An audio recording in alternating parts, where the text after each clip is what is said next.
இன்றைக்கி ஒரு குட்டி செலிப்ரேஷன் தான் நம்ம யூடியூப் ஃபேமிலி ஸ்டார்ட் பண்ணி இன்னையோட 500 சப்ஸ்கிரைபர்ஸ் ரீச் பண்ணியிருக்கோம். அதை நான் மட்டும் செலிப்ரேட் பண்ணாமல் உங்கள் கூட சேர்ந்து செலிப்ரேட் பண்ணலான்ட்டு தான் சூப்பரான ராகி சாக்லேட் கேக் தான் செஞ்சேன்.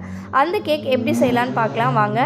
அதுக்கு ஒரு பிளெண்டரில் நான் இன்றைக்கி 2 முட்டை, நாட்டு சக்கரை, அப்புறம் எண்ணெய் இதையெல்லாம் சேர்த்து ஃபஸ்ட்டு ஒரு 30 செகண்ட்ஸ்க்கு பிளெண்டரில் நல்லா பிளெண்ட் பண்ணி எடுத்துக்கோங்க.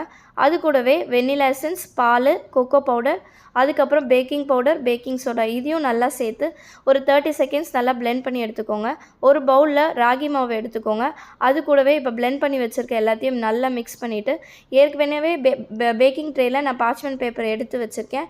அதில் இந்த பேட்டர்லாம் ஊற்றி ஏற்கனவே ப்ரீஹீட் பண்ணி 10 நிமிஷம் ப்ரீஹீட் பண்ண ஓவனில் இது 350 டிகிரி ஃபாரன்ஹீட்டில் ஒரு 30 to 35 மினிட்ஸ் நல்லா பேக் பண்ணி எடுத்தோன்னா சூப்பரான ராகி சாக்லேட் கேக் ரெடி ஆகிடுச்சு. இந்த செலிப்ரேஷனுக்கு காரணமாகிய உங்கள் எல்லாருக்குமே ரொம்ப ரொம்ப தேங்க்ஸ். இதே மாதிரி சப்போர்ட் பண்ணிகிட்டே இருங்க. நம்ம ஃபேமிலி இன்னுமே பெருசாக வளர்ந்துட்டே இருக்கும்.